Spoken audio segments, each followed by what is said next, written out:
千变幻宫内的神秘老人，在楚风体内留下了2重传送阵法。第一重让他传送到了黑煞老魔为其孙女炼制的修炼之宝那里，而第2道传送阵则是将楚风传送到了一个无人镇守且能够正常使用的远古传送阵处。楚风通过远古传送阵直接离开了黑煞老魔的领地。王玉贤太虚弱了，楚风怕他一个人回去出现什么意外，于是决定把他送回道海后再离开。王玉贤被抓走的时间并不久，同行的师姐们也不清楚王玉贤为何突然消失，而且王玉贤消失的地方也并非危险区域，于是更多人猜测王玉贤可能是有自己想做的事情，故意甩开了他的师姐。王玉贤平日里看着虽然乖巧，但了解他的都知道，其实他也有顽皮的一面。这种事情王玉贤之前也做过，所以对于王玉贤的突然消失，道海并没有太过在意。直到楚风将王玉贤送回道海，道海之人看到王玉贤如此虚弱的模样，才恍然意识到王玉贤遭受了大难。此时在道海的一座宫殿内，只有楚风、王玉贤以及道海仙姑3个人。道海仙姑果然十分厉害的，他一出手，楚风便能感觉到他的实力非常之强，甚至并不弱于黑煞老魔。而在他的治疗下，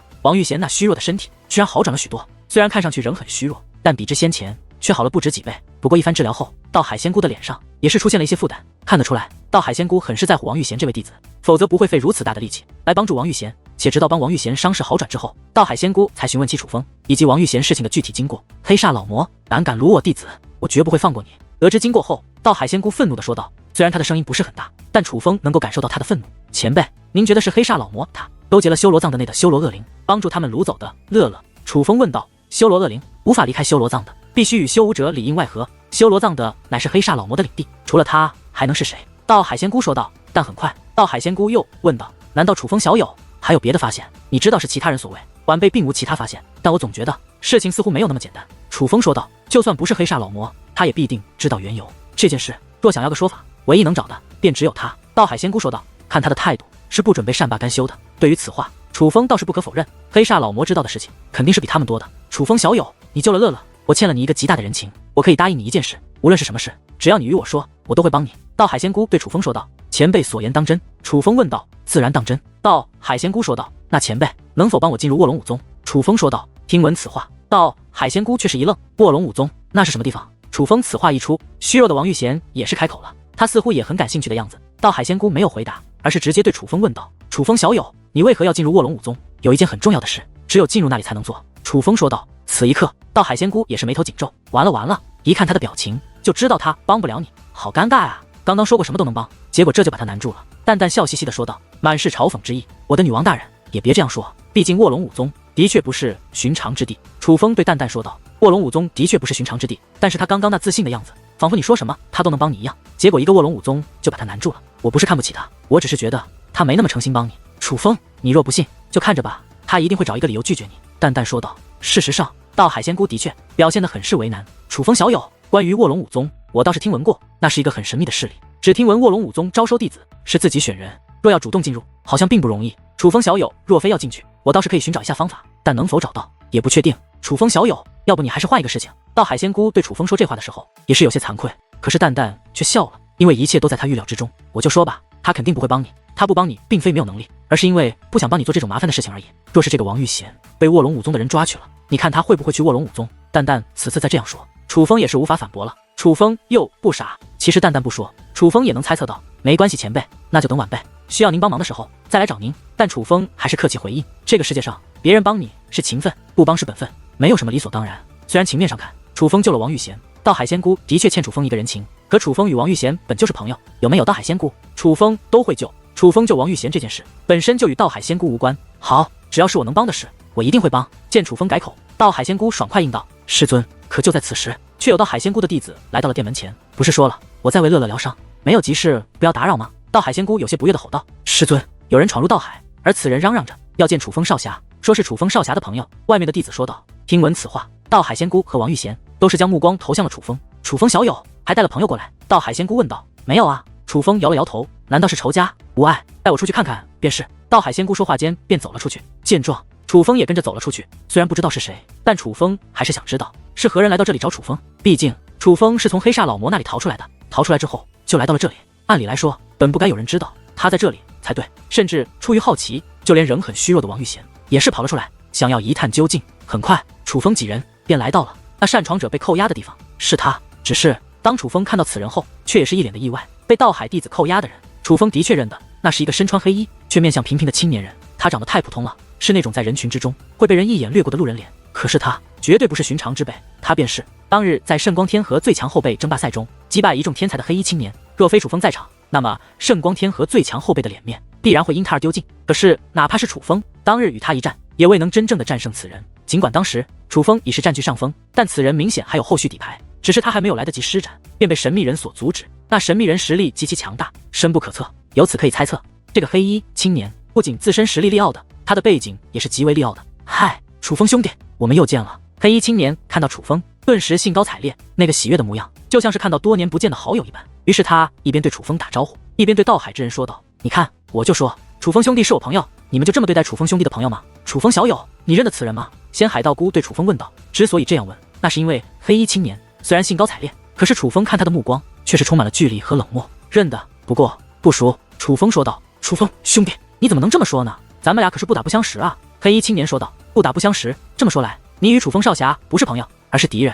听闻此话，道海之人便纷纷抽出兵刃，指向了黑衣青年。不是敌人，不是敌人啊！楚风兄弟，你快帮我澄清一下，我们算是敌人吗？黑衣青年对楚风说道。前辈，放开他吧。楚风对道海仙姑说道。楚风开口，道海仙姑摆了摆手，那原本控制着黑衣青年的道海之人则是纷纷散去，但仍是谨慎地盯着黑衣青年。可哪怕道海仙姑在场，黑衣青年却也是一脸的轻松，始终是笑嘻嘻的模样。这样的表情可以说是心态好，但实际上也可以说是完全不将道海之人放在眼中。正因如此，道海之人看他的眼神都很是不爽，但楚风却知道这黑衣青年是有底气的。楚风兄弟，你不太够意思了，我还以为我们是朋友呢。黑衣青年脱困后便向楚风走来。朋友？我连你名字都不知道，也算朋友？楚风冷声问道。他对这黑衣青年的印象并不是很好，之所以不好，并非是黑衣青年羞辱圣光天河，而是他当日还打伤了龙小小。哎呀呀，抱歉楚风兄弟，忘记自我介绍了，我姓张名英雄，张英雄就是我了。现在我们算是朋友了吧？黑衣青年笑嘻嘻地对楚风说道。张英雄。可是他此话一出，却引来了道海不少人的鄙夷，哪有自己给自己起名叫做英雄的？诸位姑娘，你们可别这样啊！正所谓身体发肤受之父母，而名字这个东西自然不是我起的，乃是我最尊敬的师尊起的。他老人家希望我能像英雄一样拯救这个世界，被后人所传颂，所以才给我起了这个名字，是提醒我时时刻刻都要做一个为民除害、除强扶弱的英雄。张英雄拍着胸脯，很是得意地解释道：“你是怎么知道我在这里的？”楚风凝声问道。楚风兄弟，不是我自夸，我想知道谁在哪，那可是一件太容易的事了。我想找你，自然不难。张英雄说道。不说，那就要把你赶出去了。楚风这话其实是故意激他的。楚风知道张英雄背后的人实力多半是不弱于道海仙姑的，这就是他在这里会如此有恃无恐的底气。若想来对他来硬的，恐怕不行。但是既然张英雄主动来找自己，就肯定有事。他卖关子还好，若是楚风表现出不耐烦，他必然会说别，我说还不行吗？果不其然，见楚风要赶他走，张英雄便赶忙开口：“我是怎么找到这里的，就不说了。但我找你，绝对是有要紧的事，而且是和你师父有关的事。”张英雄说道。我师尊。听闻师尊二字，楚风目光有所变化，就是牛鼻子前辈啊。张英雄说道。你认识我师尊？楚风问道。当然认得，你师尊与我师尊可是朋友，不过我也是后来才知道的。张英雄说道。那我师尊有何事找我？楚风问道。你想知道也不是不行，但是上次我们的比试还没结束，我需要您过我才告诉你这件事。话到此处，张英雄又看向道海的众人。对了，你们可别想着帮忙，我这个人性格可是有点倔强，你们若是要帮忙，那楚风兄弟可就别想知道这件事了。话罢，张英雄又看向楚风，笑嘻嘻地说道：“楚风兄弟，可敢应战？”其实张英雄出场之后，楚风就有观察他，这家伙身上有隐藏修为多宝物。楚风看不穿他如今的修为，但他都知道楚风来到了这里，搞不好招亲大会的时候他也在场。这样一来，他也就是知道楚风如今是有多少底牌的。这种情况下，张英雄还敢挑战楚风，说明他的底牌也同样很不简单。可事关自己师尊的事情，楚风自然不能退缩。好，我就应你。不过张英雄，你可不骗我。楚风说道。放心吧，楚风兄弟，我们可是朋友，我怎么可能欺骗朋友呢？只要你能赢我，我一定告诉关于你师尊的事。张英雄说话间，便将手摸向乾坤袋，随后大袖一挥，只听轰的一声，便有一物落在了楚风的面前。那是一块石头，石头不是很高，只有3米。这石头看似寻常，可上面却刻满了复杂的纹路，那是极为高深的纹路。楚风只看一眼便知道那是特别厉害的阵法，远远超乎楚风现在可以理解的范围。最重要的是，这块石头上面散发着极为遥远的气息，那种感觉甚至比远古时期还要遥远。乍一看不要紧，若是细看，楚风竟会内心震荡，竟有着一股极为强大的神圣之感，开始冲击楚风的内心。那种强大的神圣之感是一种警告，警告楚风不可对他过于窥探。那个难道是？而就在此时，有人发出一声惊呼。那发出惊呼的人，若是旁人便也罢了，只是此时发出惊呼的，竟然是这道海的主人道海仙姑。道海仙姑发出惊呼，紧接着又脱口出5个字：太古天命石。太古天命石。道海仙姑此话一出，楚风以及王玉贤还有在场的所有人都将目光投向了道海仙姑，等待着道海仙姑说出关于这太古天命石的来历。比远古更古老的一个时代，便是太古时期。据传闻，太古时期有一块石头，不仅能够测人天赋，还能测人之机缘气运。若有人能够使得那石头亮起一道光芒，说明天赋异禀；若有人能够使得那石头亮起2道光芒，便说明此人不仅天赋异禀，更是气运加深。而若有人能够使得那石头亮起3道光芒，此人不仅自身利奥的，更是能够改变世界，乃是被上天选中之人。因此，此石被誉为太古天命石，是这个世界上乃浩瀚修武界测试天赋最厉害的器物之一。道海仙姑解释道：“不愧是道海仙姑前辈，居然知道对此物如此了解。”而道海仙姑话音刚落，那张英雄便拍手称赞起来。只是他那一脸得意的模样，表面上看像是在称赞道海仙姑，可实际上却更像是在称赞自己。毕竟这太古天命石是他所拥有的。关于太古天命石，我曾在多个远古卷轴以及遗迹中见到过记载，可是现实中还从未见到过。这位小友，你能断定你这一定就是太古天命石？道海仙姑问道。虽然知道此物乃传说之物，但以道海仙姑的本事，却也依旧无法确定此物的真假。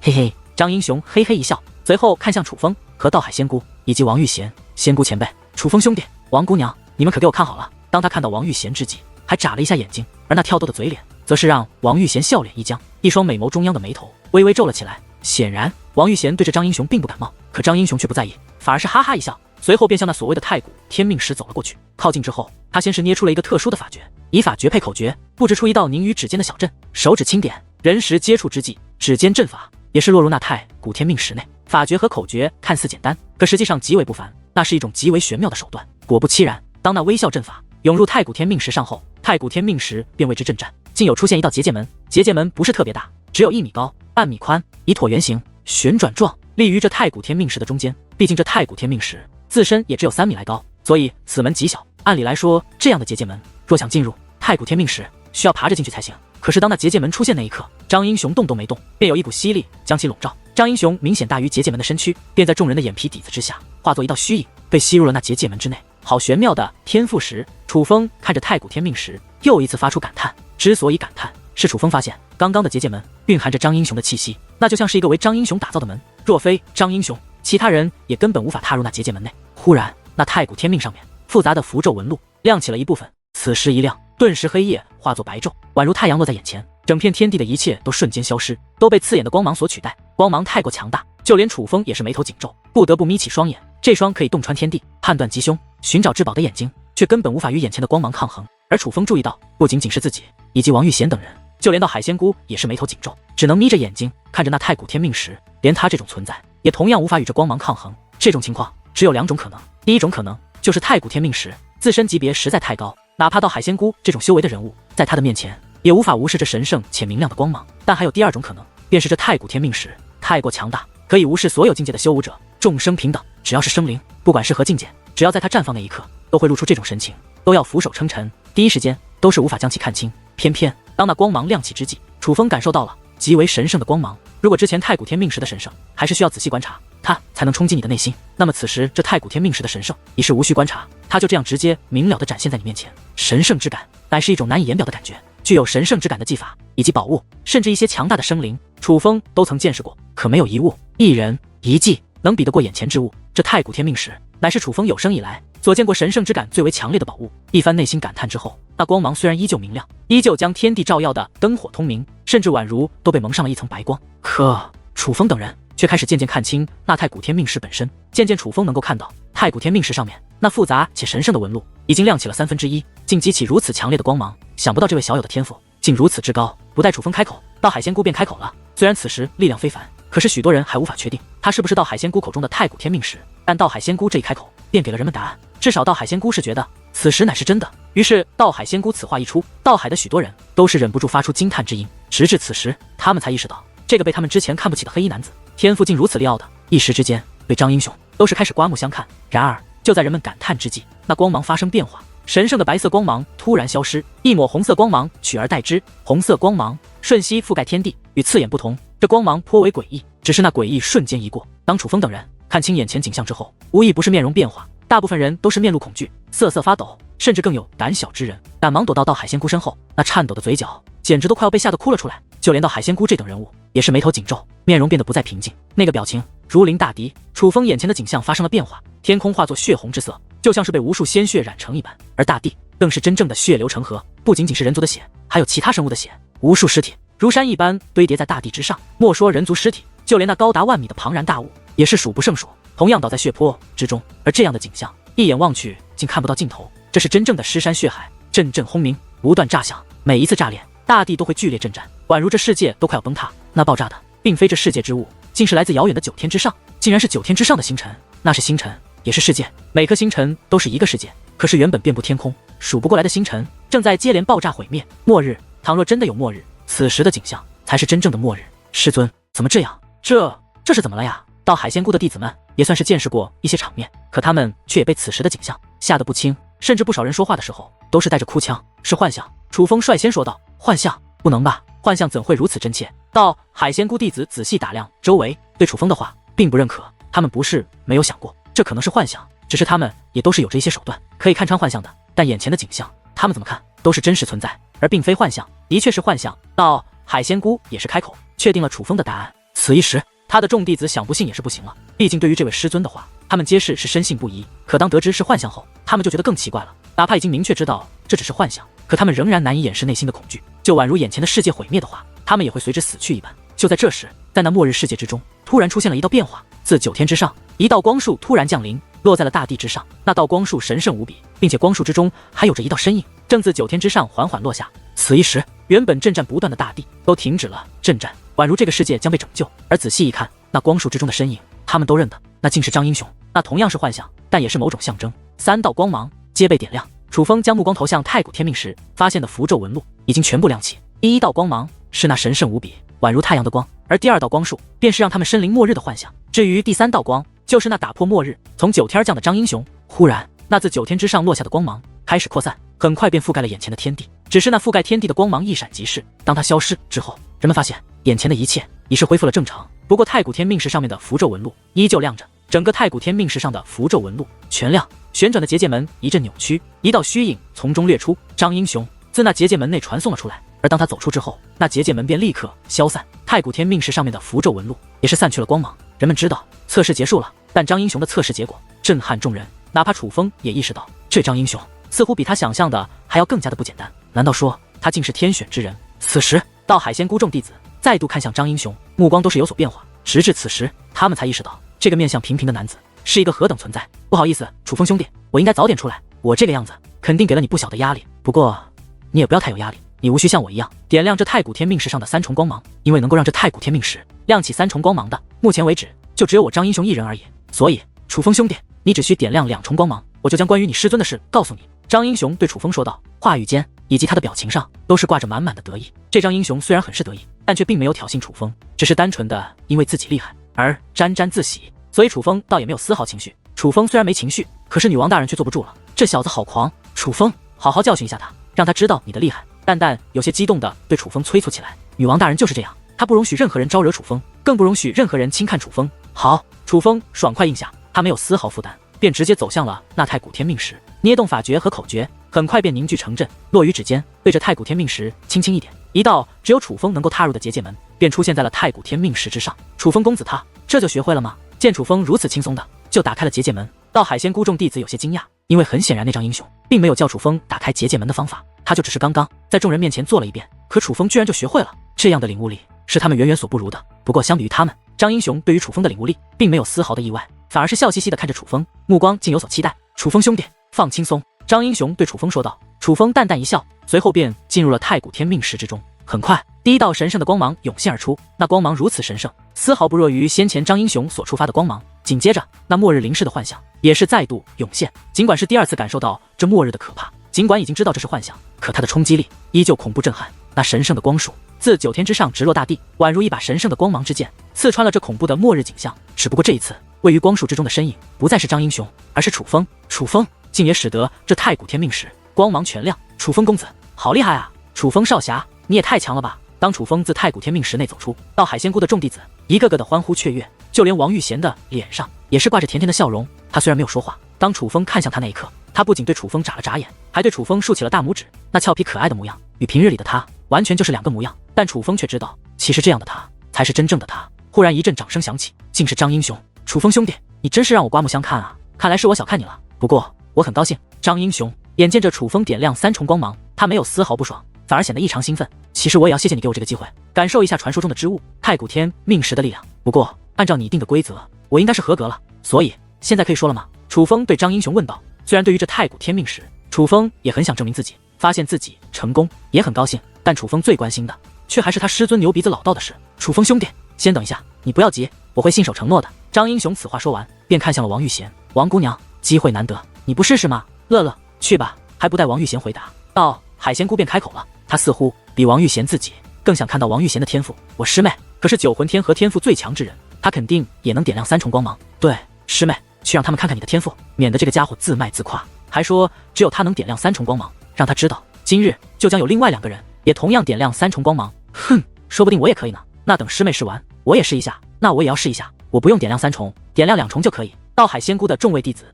对王玉贤这位小师妹充满信心，并且其他人也是跃跃欲试，似乎也都想用这太古天命石来证明自己。毕竟他们的师尊都说了，这是一块传说中的器物。至于王玉贤，在其师尊开口那一刻，他就已经动身来到了太古天命石之前。王玉贤同样没有得到张英雄的传授，可他却也同样布置城镇，打开了只有他能够进入的结界传送门。对于这一幕，道海仙姑以及王玉贤的师姐们倒也没有丝毫意外。王玉贤的天赋本就是极为利奥德的存在，楚风能够做到的事，王玉贤自然也能够做到。王玉贤踏入太古天命石后，很快第一道光芒便出现，那光芒如此神圣，这让道海仙姑面露笑意。没过多久，第2道光芒，那恐怖的末日幻象也是覆盖天地。此时道海仙姑脸上不仅笑意更浓，她的脸上还满是自豪。只是第3道光芒，那从9天坠落的光芒却迟迟没有出现。本来人们只是以为延误了，至少道海的人觉得那迟来的光束迟早会落下。可是直到周围的景象开始剧烈摇晃，随后幻象化作烟雾从眼前消散，一切恢复正常之后，道海仙姑以及道海众人才意识到这场天赋的测试结束了。王玉贤并未能触发第3重光芒，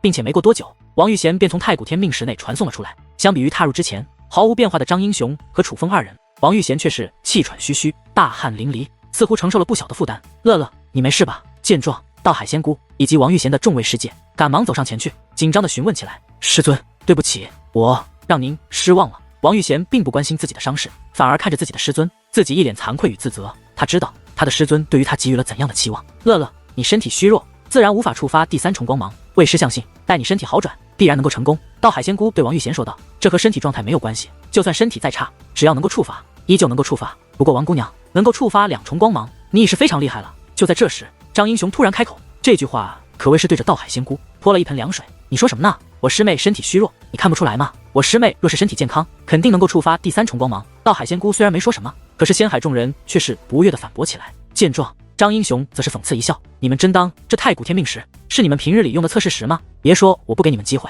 就你们这种货色，能触发1重光芒都算我输。来，这是开阵之法，不信的可以进去自取其辱。张英雄说做便做，还真的将开启太古天命石阶界门的方法当众说了出来。哼，是就是，谁怕谁？道海仙姑弟子本就跃跃欲试，张英雄还讽刺他们自然更要证明自己。只是当第一个踏入其中后，不仅1道光芒没有出现，当他出来的时候，竟然还口吐鲜血，虚弱的连站起来的力气都没有了。其他弟子也是不服，纷纷进入太古天命石，但是无一例外都没有人能够触发第1重光芒，并且所有人都是负伤，最严重的出来的时候不仅七孔流血，更是没了意识，直接昏死了过去。这种情况下，后面的人也是不敢再试了。虽然不愿意承认，但他们却惊愕地发现，张英雄说的竟是真的。除了王玉贤，道海仙姑这么多弟子，竟然没有一个人能够触发太古天命石的第1重光芒。道海仙姑众弟子脸上无光，可是女王大人却十分高兴。这太古天命石倒是有趣，女王大人表面夸赞太古天命石，实则是在夸赞楚风。而眼见着没人在世，张英雄则是看向了楚风。楚风兄弟，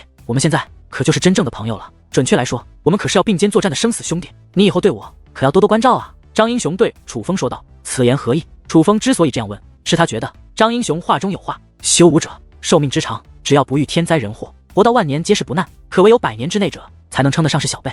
浩瀚修武界如此之大，身为小辈又同处一个时代者，数不胜数。但我可以负责任的告诉你，我们这一代乃是浩瀚修武界诞生以来最卓越的一代。我们这一代注定天才辈出，且天赋惊艳天下，将超越历届前辈。楚风兄弟，你知道这是为何吗？张英雄对楚风问道。不妨说说。楚风说道。大劫将至，将席卷整个浩瀚修武界。刚刚的第2道光芒迟早会成为现实，与浩劫对抗并非只是诸多前辈们的事，我们的任务更重。因为有预言，真正能阻止浩劫的并非修炼多年的先辈们，而是我们这一代的小辈们。浩瀚修武界如此之大，哪怕与你我同辈之人也是数之不尽，但在这数之不尽的同辈修武者中，能使得太古天命石亮起3重光芒的只有9人，这9人便是将要阻止大劫的天命9子，而你和我皆是其中之一。张英雄看着楚风说道：“真是好笑，阻止大劫靠9个小辈，先不说你那个所谓的席卷浩瀚修武界的大劫，根本就不存在。就你说的9个小辈阻止大劫，更是痴人说梦。修武界的先辈们修炼多年，耗费那么多精力与时间，吃了那么多苦，才修炼到那至高境界。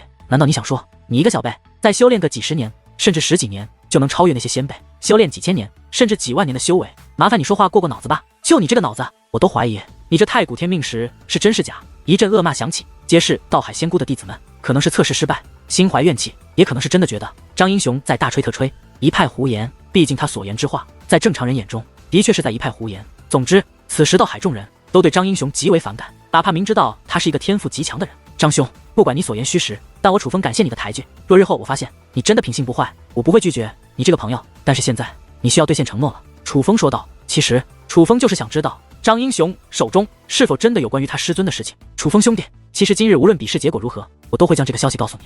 毕竟我今日来找你，本就是受牛鼻子前辈所托。张英雄说话间，便将一封信函丢向了楚风。楚风接过信函，这上面的确有牛鼻子老道的气息。拆开信函，是一张并无字迹的白纸，可白纸入手，顿时化作光华，顺着楚风指尖涌入楚风体内，直奔楚风大脑而去。那是一些信息，是他的师尊牛鼻子老道留给他的信息。而这信息不仅详细记载了可进入卧龙武宗的神秘传送阵所在的位置，居然还告知了楚风破阵的细节。不过除此之外，便没有任何信息了。张兄，我师尊还有说别的吗？他现在身在何处？楚风问道。得到这个信息，楚风自然很是欣喜，毕竟他觉得他现在已经具备进入卧龙武宗的资格，也是时候挑战那大阵了。可是楚风却也很担心牛鼻子老道，毕竟上次与牛鼻子老道分开，牛鼻子老道去做的事情，乃是去找曾害过他的人司马相图。楚风虽然对自己的师尊很有信心，可那司马相图却是一个阴险之辈，楚风还是有些担心自己的师尊的。牛鼻子前辈只是叫我将这封信函交给你，倒是没有嘱咐其他事情。楚风兄弟，我的任务完成了，咱们后会有期了。话罢，张英雄便探手一抓，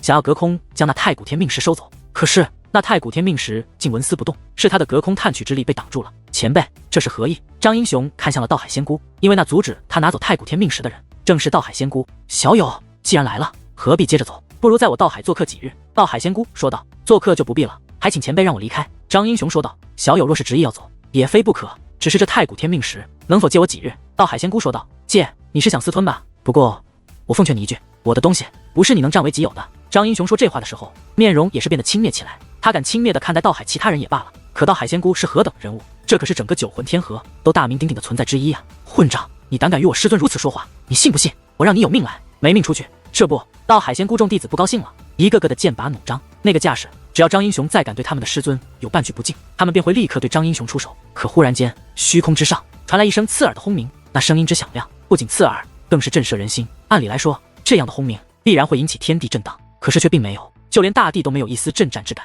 而抬头观望，更显诡异，虚空之上竟然连一朵乌云都没有，那漫天的星海之中还能看到另外几道星河，可谓美轮美奂。可忽然之间，大地剧烈颤动，整个道海更是大浪冲天起，发生了翻天覆地的变化，连空气都在激烈的震动着。那并非威压，因为感受不到一丝武力，可是那种感觉却仍旧令人不安，就感觉整个道海随时都会烟消云散，在场之人的性命也会随之散去。师尊感受到这一变化，道海仙姑众弟子皆是躲到了道海仙姑的身后，他们也知道这不是威压，可是这诡异的变化仍是让他们发自内心的恐惧。小友，你拿走吧。道海仙姑主动开口，且大袖一挥，将那太古天命石丢给了张英雄。值得一提的是，道海仙姑此举做出之后，那撼动整片海域的诡异变化也是随之消散，一切恢复如常，并且连一草一木都没有破坏，就像是什么都没有发生过一样。但人们都知道，刚刚的就是警告，那很可能是张英雄那所谓师尊的警告。至于张英雄，则是将太古天命石收好后，对着楚风和王玉贤抱了抱拳。楚风兄弟，王姑娘，后会有期。话罢，张英雄便御空而起。他后来虽没有对道海仙姑说什么看，但却也没有再理会道海仙姑，就宛如道海仙姑已不配再与他交谈一般。师尊，刚刚那是怎么回事？张英雄走后，众弟子则心有余悸地看向道海仙姑。道海仙姑没有回答，而是看向楚风。楚风小友，你对这张英雄可有了解？道海仙姑问道。并不了解，但我知道他身后有一个极为厉害的前辈，那位应该便是他口中的师尊，但他师尊是何人物，以及他来自何处，我都不了解。楚风明白。道海仙姑为何这样问？于是将自己所知皆是告知。其实楚风不告知，道海仙姑也有了分寸。刚才的变化虽不是威压，但却比威压更恐怖。不用威压都能如此，若用威压，又将掀起怎样的威势？道海仙姑立刻妥协，便是最好的证明。哪怕道海仙姑也知道自己非张英雄身后那位的对手，此子来历不简单，多半非九魂天河，也非圣光天河之人。我觉得你对他还是要小心一点。道海仙姑对楚风说道。晚辈知道，前辈，晚辈有一件事想请前辈帮忙。楚风说道。张英雄。御空儿起没多久便消失不见，没人知道他去了哪里。可实际上，他来到了一艘御空儿型的小船，这是一个木船，不仅极小，看上去也十分简陋。可他在空中飞行，速度极快，快到不可思议，且能够躲避任何人的视线与感应。可因为木船太小，张英雄掀开布帘进入船舱都需要俯身钻进去。可是当他钻入船舱，便可立刻挺身。船舱内的空间比外面看要大上许多。这是一座大殿，但大殿内的摆设都很陈旧，不仅陈旧，还很简陋，那个样子更像是平民百姓家居住的房屋。而在大殿之内，有着一个老人，正背对着张英雄。这个老人穿着普通，面容普通，身上的皱纹更是数不胜数。但若要说唯一不普通的，应该就是他的精气神。他明明如此老迈，可看上去却是如此健康，就连腰板都是笔直，没有丝毫驼背的模样。老者盘坐在地上，正在编织一些东西，那个样子就像是农民伯伯在为生活而劳作一样。师尊，您眼光真好，本来我还不相信那楚风兄弟他能触发三重光芒，现在我信了。张英雄进入宫殿后，便对那老者说道：“原来这位老者便是张英雄的师尊，为师叫过你，不要小看任何人。”老者说道：“嘿嘿，弟子知道了。对了，师尊，这天古天命时一直有所异动，是因为今日有2个人触发了三重光芒吗？”张英雄问道。“给我看看。”老者没有转身，而是示意张英雄将太古天命石给他。诺。张英雄倒也没有迟疑，直接将天古天命石丢了过去。此时的太古天命石已非3米高，而是化作了鸡蛋大小的石头，所以老者手臂一抬，便将其握在手中，大亮起来。“师尊，您能看出什么吗？”在老者观察之际，张英雄也凑了过去。“无碍。”一番观察后，老者说道：“无碍就好，我害怕它坏掉呢。对了，师尊，你说楚风兄弟他是不是以前用太古天命石测试过？我记得我第一次测试可是非常吃力的，可他却并没有明显负担的样子，不像是第一次进行测试。”张英雄说道：“此地根本就无此物，他应该没有测试过。”老者说道：“那就奇怪了，他第一次就能如此轻松，难道说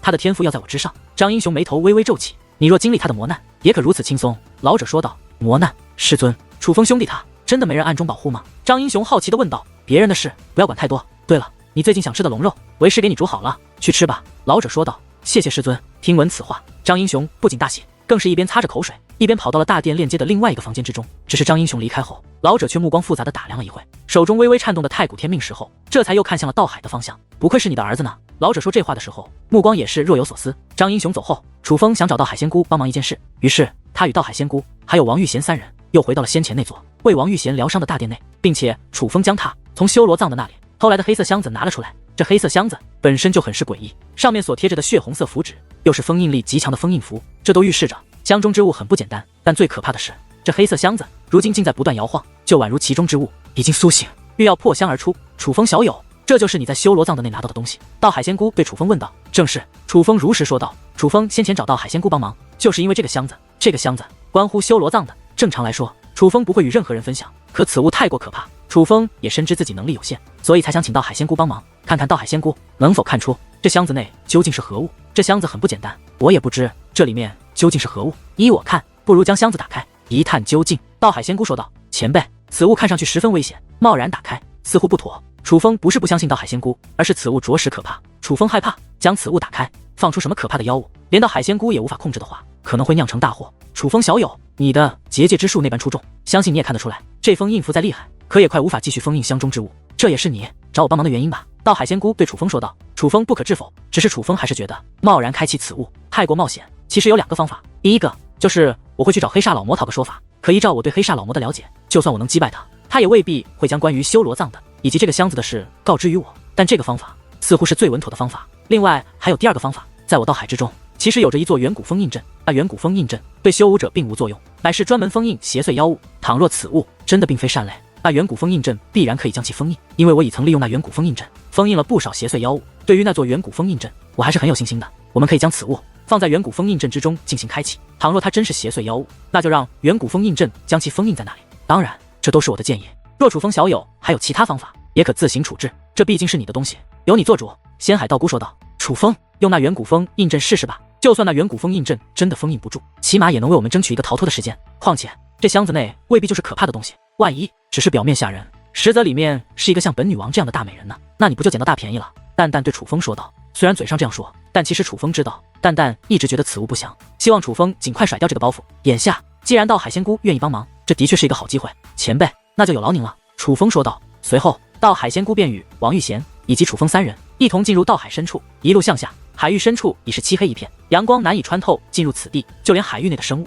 也是异常庞大且造型怪异。继续深入，不仅目光所视范围减小，就连感应力也是渐渐失效。若非道海仙姑带路，楚风还真不知要向何处行去。最终，道海仙姑带着楚风等人来到了一处看上去平平无奇之地。随后，道海仙姑取出特殊的结界钥匙，便有一道结界大门浮现。穿过结界门，依旧是海底世界，可这里却是灯火通明。楚风等人正身处于一座隐于海底深处的水下古城，古城内的一砖一瓦、一草一木都散发着远古时期的气息，皆是远古时期完整遗留下来之物。一路前行，楚风也是发现这水下古城乃是一座巨大的远古遗迹，遗迹内有着诸多玄妙之处，并且古城内也是遍布关卡，稍有不慎就会命丧其中。不过道海仙姑在这远古遗迹内来去自如，楚风觉得这远古遗迹应该是道海仙姑所得之机缘，想必她一直留在这道海，将道海占为己有，也多半是与这远古遗迹有关。但此地毕竟已是有主之物，又是属于道海仙姑这种人物，楚风也是不好多问，更是不敢窥探其中的宝物。一路前行，来到了一座古老的大殿，大殿外挂着一道牌匾，牌匾上以远古字体写着“风妖降魔殿”5个大字。进入大殿，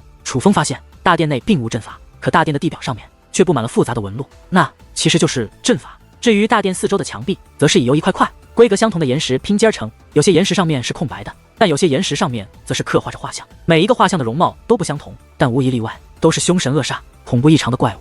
楚风，你觉得怎么样？这座远古封印阵靠谱吗？淡淡对楚风问道。虽然无法看穿，但的确是很强的封印阵。若是这样的封印阵都无法封印此物，那我也是真的无法掌控于它了。楚风说道。那就不要犹豫，让道海仙姑来弄吧。淡淡说道。其实自从决定之后，楚风就已经没有退路了。楚风小友，放在那里即可。道海仙姑指着大殿中心说道。楚风也是立刻照做，将箱子取出，便放在了大殿中心，随后便退回到了道海仙姑的身后。至于道海仙姑，她再度拿出了那把钥匙，将钥匙握于手中，顿时一股奇异的力量自钥匙释放而出，先是遍布她的全身，与其身体相融，随后那力量自其体内涌出，进入地表之内。刹那间，地表的符咒纹路闪烁起阵阵光华，此地的远古封印阵已被开启。可忽然之间，阵阵鬼哭狼嚎的声音自四面八方响起，是大殿四周的岩壁，那些岩石上的画像就像是活了过来一般，正在不断发出可怕且刺耳的声音，并且他们都在画中疯狂游动，那个模样十分恐惧，就像是在害怕着什么。而仔细听来，他们发出的声音虽然恐怖，可那声音却也像是恐惧的声音。糟了！此时道海仙姑也是眉头紧皱。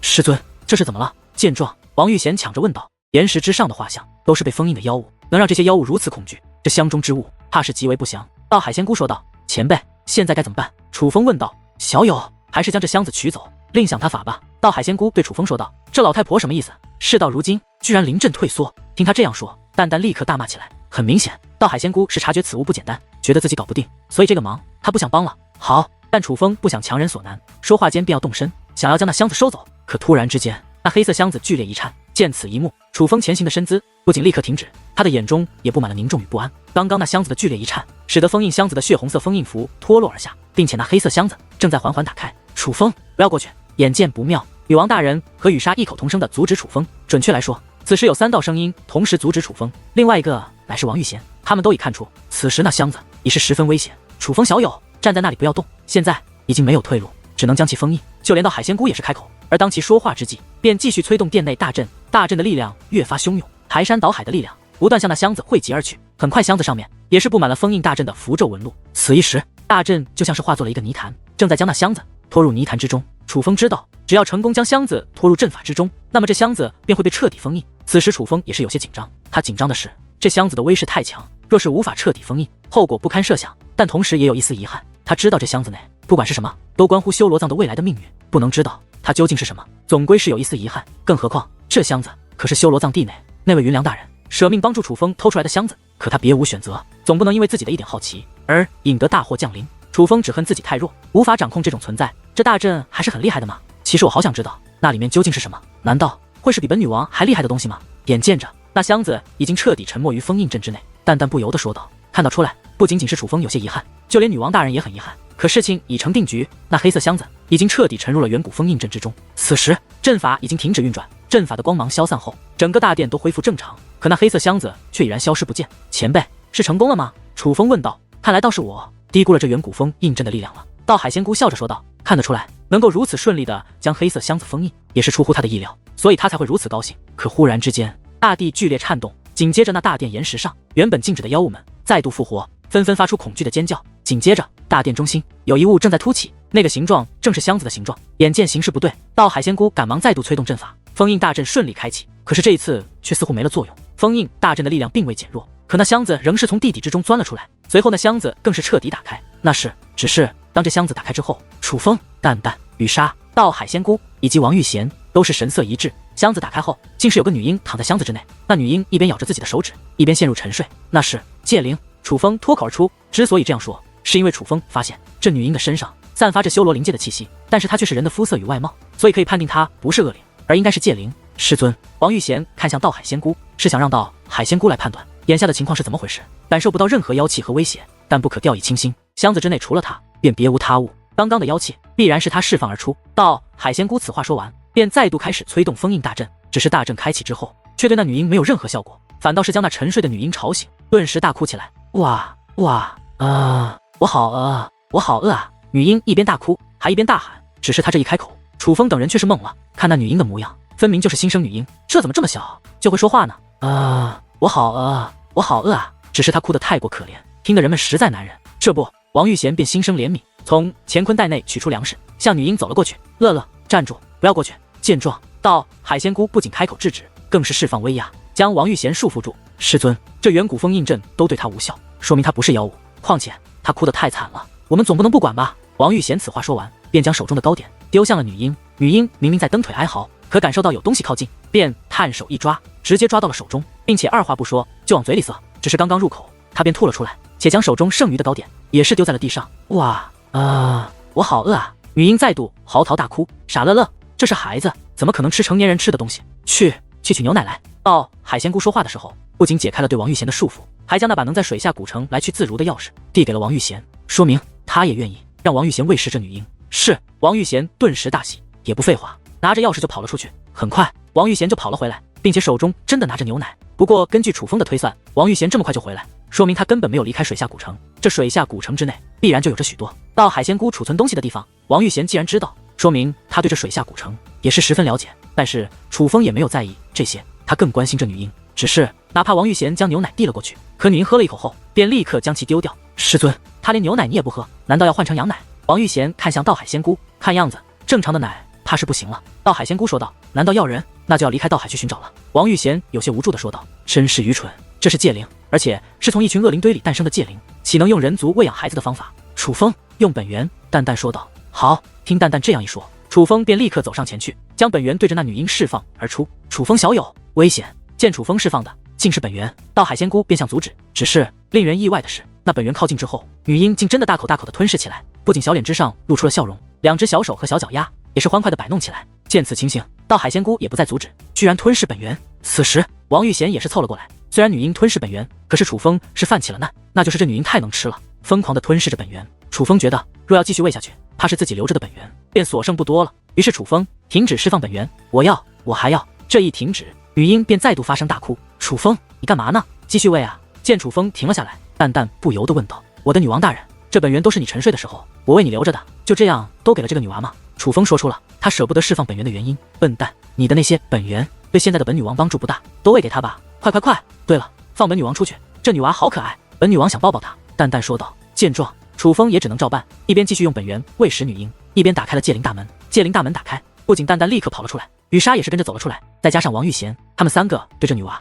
都表现出了极度的喜爱，而淡淡更是大胆，当真将那女婴抱了起来。一番喂食之后，楚风所积攒的本源已是所剩不多，而那女婴也终于不再喊饿，反而是睁开了眼睛。姐姐，女婴第一眼看到的是淡淡，甜甜的呼唤起来，居然还会叫姐姐，你可真棒呢！被女婴如此呼唤，淡淡也是十分开心，看得出来，淡淡似乎真的很喜欢这个女婴。随后，女婴目光扫动，当看到王玉贤和雨莎的时候，也是亲切的叫了一声姐姐。只是当她看向楚风的时候，却立刻变了样子，不仅变得更加兴奋，还伸出小手示意要楚风抱抱。最重要的是，还奶声奶气的对楚风催促着：“爹爹，抱抱！爹爹，抱抱！爹爹，爹爹！”这两个字一出，所有人都看向了楚风。到海仙姑还好，但是淡淡、雨莎，包括王玉贤的眼神都不太对了。他们都是姐姐，怎么到了楚风这里，画风就不对了？爹爹，爹爹，要抱抱！女婴伸着两个小手，奶声奶气的呼唤着楚风，那叫一个可爱。这女婴太可爱了，虽然如此之小，五官还未张开，可却也可以看出她长得极为俊俏。这长大了，怕又是一个小妖精。面对如此可爱的女婴，楚风也不管她对自己叫什么，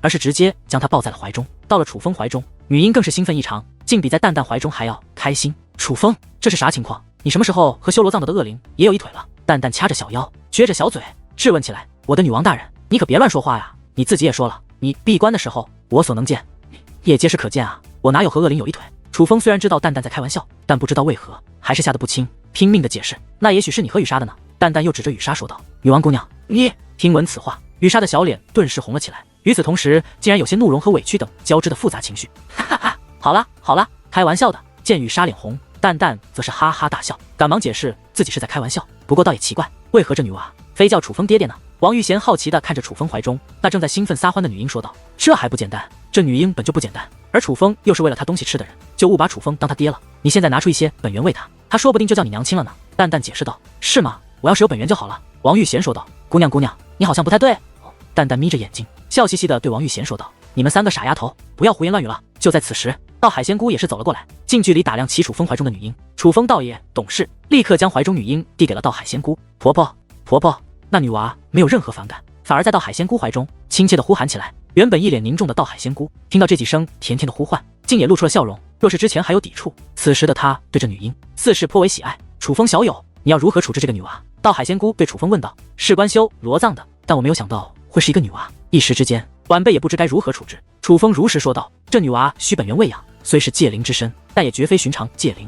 如今身上虽无妖气，可刚刚引起的动静已是说明了她的不简单。若是楚风小友不嫌弃，我倒是有一个建议，你可以将她先放在我这里，由我来观察。若是这女娃真的不对劲，我也能够及时控制。当然，这女娃还是归楚风小友。楚风小友若是转变了心意，随时可以将她接回去。”道海仙姑说道：“楚风就先放到海仙姑这吧，你一个大男人带着一个女娃也不方便啊。道海这里都是女人，他们带着这个女娃确实方便，尤其是你现在不是打算进入卧龙武宗去找紫菱的吗？”淡淡说道。楚风任何事情都不瞒着淡淡，从张英雄的信函中得知师尊告诉他的内容后，就立刻告诉了淡淡，所以淡淡也是知道楚风接下来的行程。楚风本来觉得，若是箱子内真的是妖物，将其封印便罢了，谁曾想竟是一个女娃，这样一个生命，原本在修罗葬的内应该得到极高待遇才是，如今被自己偷了出来，自己若是丢下不管，似乎不太好，一种责任感由心而生。可是淡淡说的也对，他接下来可是要进入卧龙武宗，而这女娃现在看着可爱，但确实也有不稳定的因素，还有最重要的一点，她需要本源进行喂食。楚风在女王大人沉睡期间，可是为女王大人积攒了不少本源，可只是刚刚就快被这个女娃给吞噬光了。进入卧龙武宗内，他总不能为了喂食这女娃而去滥杀无辜吧？前辈，这女娃需要本源喂食，您有何对策？楚风问道。本源而已，我自有办法。放心，这女娃在我这里，只要她真的不是恶物，我绝对不会亏待她，更是饿不到她。但若她是恶物，我也绝对不会放任不管。当然，若是楚风小友不信任我，你也可以直接带走。道海仙姑说道。前辈，这是哪里的话？晚辈怎会不信任您？既然如此，那就有劳前辈了。楚风说道。难得楚风小友对我如此信任，今日之事绝对不算我对你的帮助，你就乐乐回来，我还是欠你一份恩情，只要你日后有需要来找我帮忙，我必然会帮。道海仙姑说道。多谢前辈厚爱。对于这个提议，楚风并未拒绝，他如今实力有限，却又得罪了不少敌人，也许必要时刻还真的需要道海仙姑这种大人物帮忙。决定之后，楚风便将这个从修罗葬的带出来的女婴留了下来，自己则是准备离开，直接前往那个可以进入卧龙武宗的大阵。爹爹，似是感受到楚风要走，那女婴则是不干了，挣扎着哭喊起来。看女婴如此模样，楚风竟莫名的有些不舍。楚风，你还没给她起名字呢，好歹她也是叫你爹爹的，这个名字应该你来取吧。王玉贤说道。本以为她是一个妖王，不曾想如此可爱，但妖这个字却是我对她的最初印象，不如就叫她妖妖。楚风说道。你这名字也太随意了吧，哪有给女孩子起名叫妖妖的？不过我本女王喜欢，就这个吧。淡淡笑嘻嘻的说道。妖妖也挺好听的，若是孩子日后介意，也可以取谐音妖妖。王玉贤也是说道。那就这样定了，妖妖，记住你现在叫妖妖，这个名字是我给你起的，你若乖乖的，日后我会回来接你，听到了没？楚风抚摸着女婴的小脑袋说道。爹爹不要我了，爹爹不要我了。可谁曾想，那女娃不仅没有好转，反而哭得更厉害了。这一刻，楚风竟莫名的有些心酸，那不舍之情更浓。楚风小友，赶路要紧，这女娃在我这里，你放心即可。道海仙姑催促道。楚风也知道想哄这女娃不容易，于是也并未逗留，而是狠了狠心，直接转身离开，踏入传送阵后，直奔那可进入卧龙武宗的传送大阵而去。楚风根据牛鼻子老道指引，终于见到了那可以进入卧龙武宗的传送大阵，只是这座传送大阵却与楚风所想完全不同。楚风所想，这传送大阵必然极为气派，就算不是特别气派，也必然极为隐秘。可是实际上，楚风按照牛鼻子老道指引所来到的只是一座山洞，连接界门都没有，就是位于一座山脚下的山洞罢了，既不气派也不隐秘，甚至只要有人经过此处，谁都可以进来看上一看。甚至这山洞之内还有小动物居住过的痕迹，若非这山洞的岩壁之上写着物无戒至善前6个大字，楚风真的怀疑是自己走错了。楚风会不会错了呀？这里真的是能进入卧龙武宗的阵法吗？可哪怕也有提示，但女王大人仍是有些难以置信，因为这里用肉眼来看，看不出任何与结界之术有关的地方，就连山洞岩壁上的字也只是想用器物雕刻上去的。其实很简单，只要我踏入山洞中心，就可以证明此地是不是真的。但我想不用试了，这里应该就是真的，我还是先观察一下。楚风说道。你师尊不是已经给了你提示了吗？淡淡说道。楚风的师尊的确给了楚风提示，楚风的师尊告诉楚风，这大阵内的每一个字都是一个考验，但最重要的就是在于这个“悟”字，踏入阵法便可领悟破阵之法，但只有一炷香的时间，接下来就是选择，从武、戒、智、善、钱之中选择一个，5种考验各不相同，楚风选择哪一个便是楚风接下来的考验。但牛鼻子老道提醒楚风，其实若真的按照规则，只选一个那便必然失败，想要通过考验，只选择一个绝对不可，要选择2个考验才行。牛鼻子老道给出的建议乃是选择武、戒2个考验，并且针对这2个考验，牛鼻子老道也都给出了破解之法。简单的说，若是按照牛鼻子老道交代的方法去破阵，楚风应该可以轻松破阵。可他师尊最后又说，这考验毕竟是楚风来接受，他给出的只是建议，虽然可以保证楚风通过考验，可最终如何选择，还是要看楚风自己。还有就是悟字也是考验，甚至是重中之重，切不可大意。这便是楚风已经确定这里就是那大阵之后，却迟迟没有入阵的原因。若是入阵，考验就会开始。可楚风却还想多观察出一些东西，为自己接下来闯关破阵来做好铺垫。但是这里太不简单了，它看似简单随意，实则非常撂的。这里不仅看上去看不到一点与结界阵法有关之物，哪怕去感受，也是感受不到一丝结界之力。就连岩壁上的字迹也是如此的随意。若是不了解他的人来到了这里，多半还会以为这就是一个普通山洞，这里面的字迹也不过是某人随意刻写留下的而已。而这样的山洞，楚风的天眼也是无能为力。若非牛鼻子老道指引，楚风无论如何也是找不到此地。淡淡，雨莎，我要出手了。楚风说道。来吧，本女王早就迫不及待了。淡淡居然很是兴奋，而雨莎也是轻轻的嗯了一声。随后，楚风便不再停留于山洞口，踏入了山洞之中。楚风刚刚踏入，原本并无石门的洞口，竟掉落一块石门，将这山洞封死。山洞封死，顿时漆黑一片。可很快，山洞又被光芒普照，比先前还要明亮。原来悟、武、戒、智、善、钱6个字中的悟字亮了起来。一炷香的时间，自行考虑究竟要选择哪个考验。紧接着，竟有一道苍劲有力的声音响起。那声音响起之后，楚风顿时心神一震。只听声音，楚风也觉得那声音的主人必然不是寻常之辈，因为他的声音之中似乎蕴藏着修为，而那修为极高，是楚风所远远无法触及的境界。最重要的是，那声音似乎并不像是结界阵法留下的声音，更像是具有生命。倘若那声音的主人就在这大阵之中，那说明他很可能是卧龙武宗的长老。这样一来，卧龙武宗留给楚风的印象可就更加不得了了。因为只听声音，楚风都觉得这位长老的实力极为强横，哪怕无法确定他的修为，可楚风却也觉得这声音的主人是强过于道海仙姑和黑煞老魔的存在。总之，那声音的主人给楚风留下了极深的印象，并且是那种心生敬畏的印象。只不过眼下楚风却也没有太多时间去思考那声音的主人是何境界，又或他是一个大活人隐于此处，还是真的只是结界阵法留下的提示之音。因为当那声音落下的同时，除了悟字之外，剩下的5个字也开始闪烁起光华。只不过另外5个字的光华只有一道，那道光华不停地在5个字上面游走，光华来到哪个字上面，哪个字才会亮起。与此同时，一阵微妙的声音也是自山洞的4周传来，那声音很是神奇，若是不仔细听，那声音就像是山洞缝隙钻入的山风，不值一提。可若仔细听，却又换作千军万马的奔腾，亿万生灵的交战，甚至能听到新生儿降临的哭声，也能听到病逝者临死前的遗言。声音太多，若是正常人来听，不仅会心烦意乱，甚至会精神崩溃，走火入魔。但楚风闭上双眼，盘膝而坐，用心聆听，而这一听便是听了足足1炷香的时间。时间到，接下来做出你的选择，以结界之力或武力指向你选择的通关方式即可。通关者可入卧龙武宗，失败者永生不得踏入此地。山洞内的声音再度响起，可是接下来楚风却做出了一个让淡淡以及雨莎都有些惊讶的选择。楚风释放出的结界之力一扫而光，将善、钱、悟、智、武、戒6个字全部选中。可是牛鼻子老道给出的建议